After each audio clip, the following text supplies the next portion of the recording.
Okay.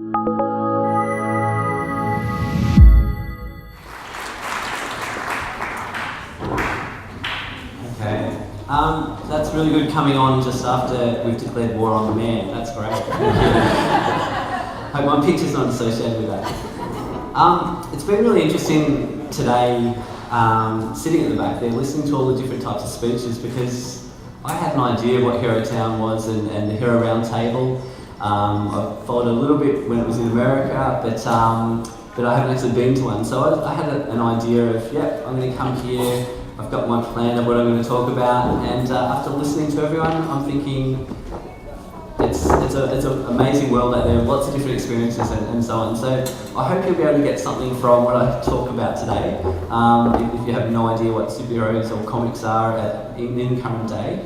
But if you don't, just hang along with us. So, first of all, before we get into superheroes, I want to talk about this thing here, which is a book. And I think it's actually one of the most powerful tools that we have to actually create heroes, or to enable ourselves to actually grow into heroes. And the reason for that is conferences like this and watching motivational speakers and films and documentaries are really good, but they're still sort of acting on the surface. It's a very social gathering today. There's a lot of people talking and discussing ideas, but a book is actually a lot more personal than that, and it's very intimate. It's between you and what the words are on the page. So no matter who you are, I think when you're reading a book, there's a great possibility for change, and that's what I'm going to be talking about today. But I guess in the context of superhero fiction, because I write the stuff, and also I work with teenagers every day as an English teacher, so I've had a lot of experience getting kids involved in reading through whether it's comic books, more slightly advanced graphic novels, and then superhero fiction. So that's my plan for today. Most people have got stuck into a book. There's probably a book in your mind where you actually were completely consumed by the world, by the characters and the problems and situations, and as you get towards the end, you start to grieve a little bit, because you know that I've only got 20 pages left with these people. And I know sometimes books have brought me to tears and laughter and all that sort of thing.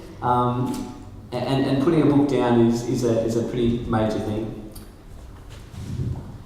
Let's see if this works. It should. Okay.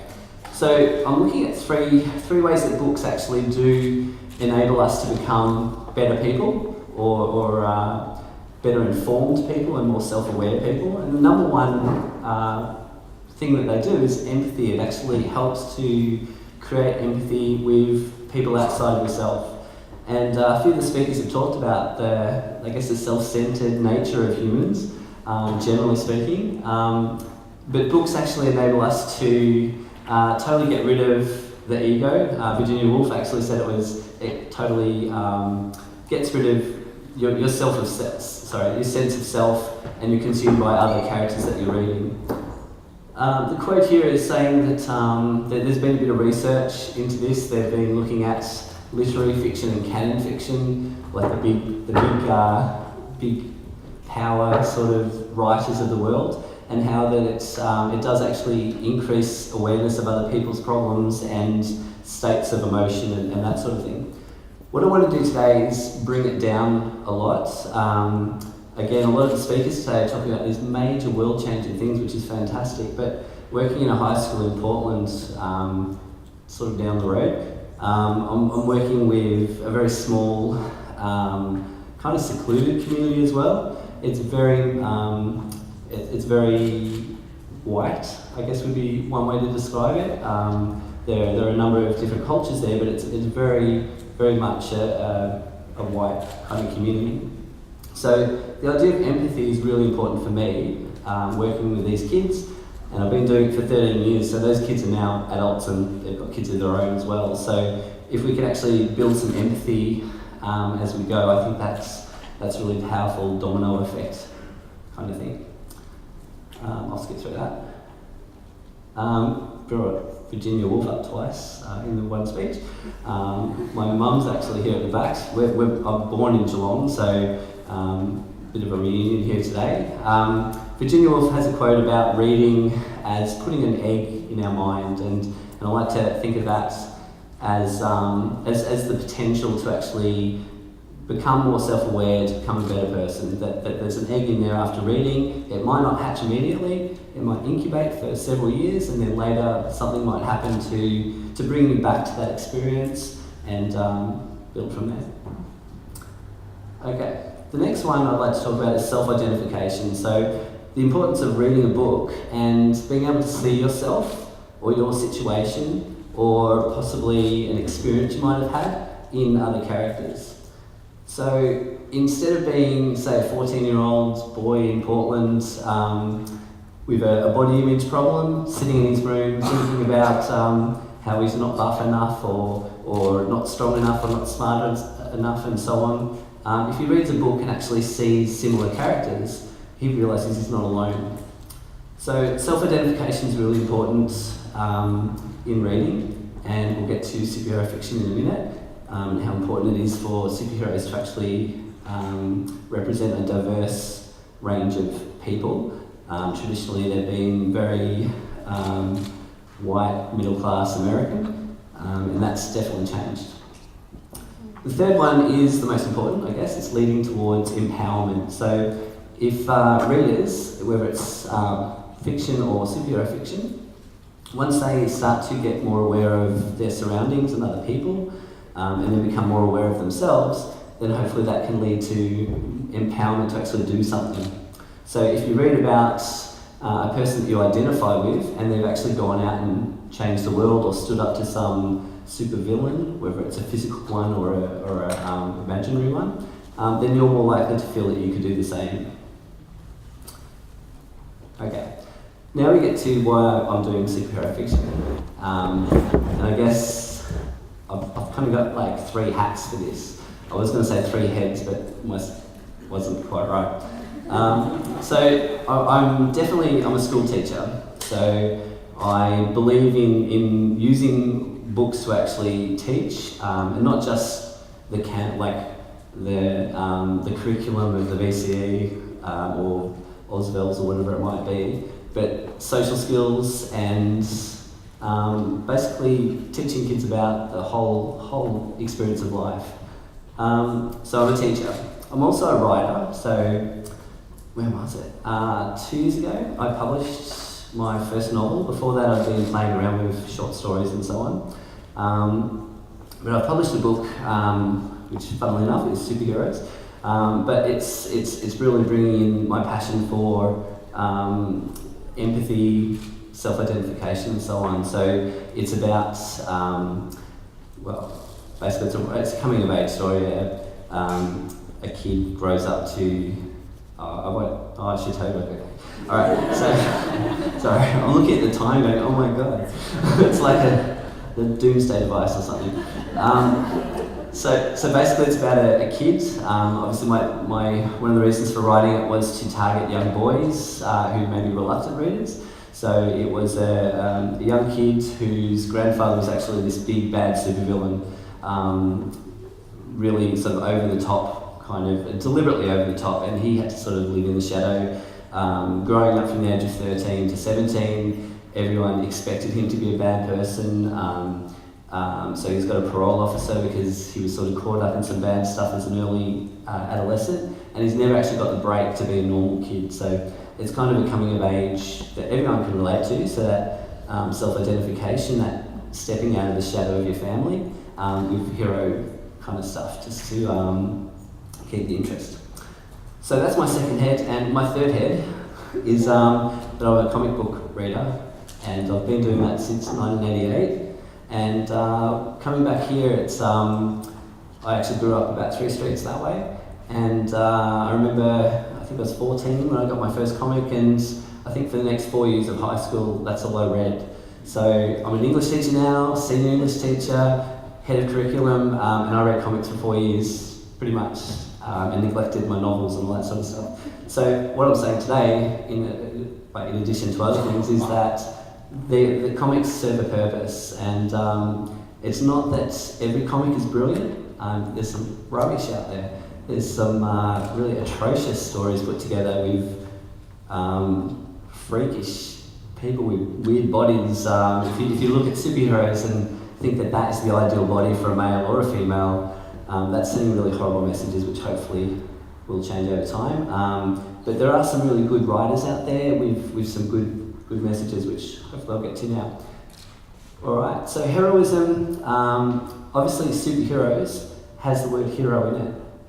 And today you've been learning about lots of different versions of heroism, so I won't go into detail of that because I think my own idea of heroism fluctuates whenever I hear someone else talk, and I sort of agree with them, and then it's a very,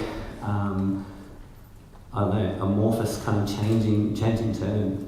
For me though, in the sense of superheroes, there's two clear types of heroism, and the obvious one is the physical heroism of, So my idea of heroism is making a conscious choice to put yourself at risk for the benefit of others instead of yourself. So in superhero comics, there's the physical heroism of, you pull off your shirt and you've got the Superman outfit on and you jump in front of a large radioactive monster and you punch it to save your girlfriend. That's a physical one. But the more interesting one is the moral heroism, where it's the way that you're acting. So actually doing a conscious decision to do the right thing. A lot of superheroes have immense power. Crazy cosmic stuff where you can destroy planets or you can control people's minds and things like that. So moral heroism is why they do the things they do instead of getting what they want whenever they want. And I think that's one of the biggest messages of comics. This guy up here is Stan Lee, and I think he's probably responsible for that change in comics back in the 60s. Before that it was very much pulp, war stories, crime, horror and so on. But Stan Lee actually brought in more humanistic or ordinary people with superpowers, which is what I actually think is quite beneficial. One of his great quotes is, "With great power comes great responsibility," and I think that sort of underpins my take on superhero fiction as being a worthy way into building your own heroism. You might have the power to do something, but just because you have the power to do it doesn't mean you should do it. Okay, I'm not saying Stan Lee was perfect, ever. This example here is in 1963, the Fantastic Four. It was great that they had a female character, but you probably can't read that there, but basically Susan Storm is the invisible girl, and in this frame here, or the panel, the officer is saying it's always good to have a girl along to keep the men's morale up, so that was her purpose. However, there's still this sort of stuff going on now, so it's not all good. However, about a bit less than 10 years later, Stan Lee and Marvel Comics started to make social commentary, as well as still having the action stories. This one's June 1971, and the Fantastic Four go to South Africa. It wasn't called South Africa, it was a made-up name because of probably legal reasons.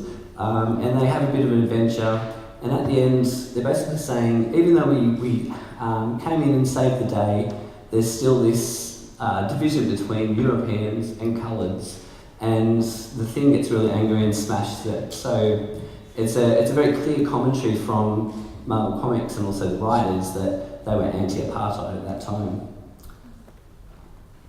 Also in the 70s, this is a big turning point for me. I was only one, but anyway. The X-Men is actually, for me, it's probably the best example of diversity in comics. And in the 70s, we were introduced to new characters that weren't white middle-class American. They were very stereotyped and pretty atrocious, but in the picture there you've got a Russian. This is during the Cold War, so that sort of humanised Russians, even though it was a stereotype. He was a farmer living on a commune and so on. There was a Kenyan woman. She was terribly stereotyped as well because she represented Africa, the whole continent. But it was a good movement towards introducing a black woman into a mainstream comic. And there are a few others too, but I'll keep moving because I'm over time. Okay. What I'd like to talk real briefly about is the comics in the current period, so 2015. There's a number of characters up there that are quite popular and very mainstream. Top left-hand corner there is a girl called Kamala Khan. She's written by G. Willow Wilson, who's actually a novelist in her own right, an American who has converted to Islam, written a number of essays as well as fiction and so on. Kamala Khan is the first, let me get this right, because I think they did this deliberately, first female teenage Pakistani American Muslim. I think it was definitely a commercial decision on Marvel's part to become deliberately more diverse, but I don't really care, because I think getting back to that self-identification, if a girl, like my daughter at the back table, she reads this comic and she sees a girl struggling with high school friends, but on top of that as well is cultural, pardon me, getting a dry voice, and religious issues too. So through the stories, Kamala is sort of picked on by her friends for not being able to eat certain things. Her brother's quite idealistic, but very human at the same time. The middle one is Miles Morales. He's a African-American kid, about 14 years old, and he's the new Spider-Man. The writer of that one is actually a white American male, as most of the writers of comics still are. But he has a son, an adopted son, who's African-American. So he decided to create a new Spider-Man because his own son was saying, pardon me, I've got to slow down. So his son was saying he wanted to dress up as Spider-Man for Halloween and didn't feel that he could. So it was a conscious decision again. We've got Cindy Moon at the top, who's a Korean woman, American. Under her is the Jane Foster, who's actually the new Thor. Thor's been around since the 60s, a major part of the Avengers. He is a typical strong alpha male, but recently in the last couple of years he's actually been replaced by Jane Foster, who's always been around in his backstory as a love interest, but she now controls the hammer and is Thor.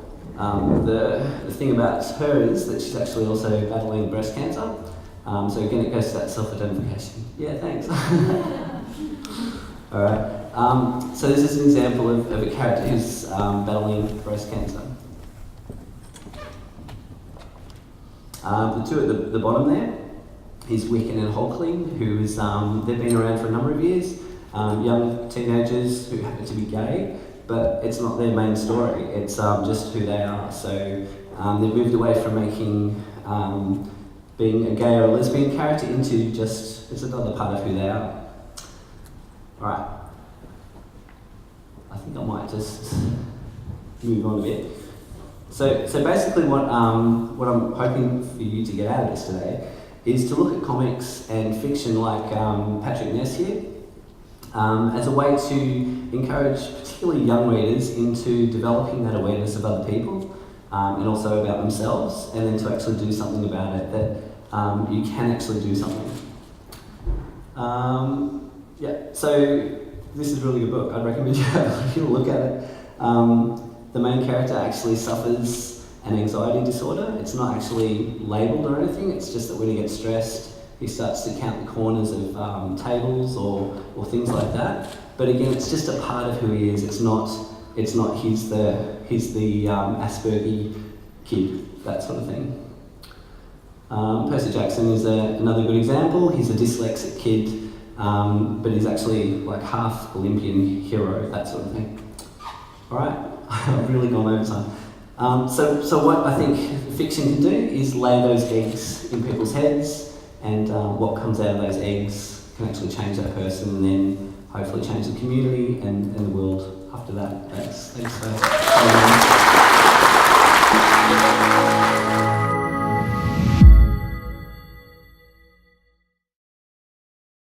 The Hero Roundtables are the global events that ask the question, what is a hero? You've just seen one hero talk. To find more and join the conversation, visit our website or social media.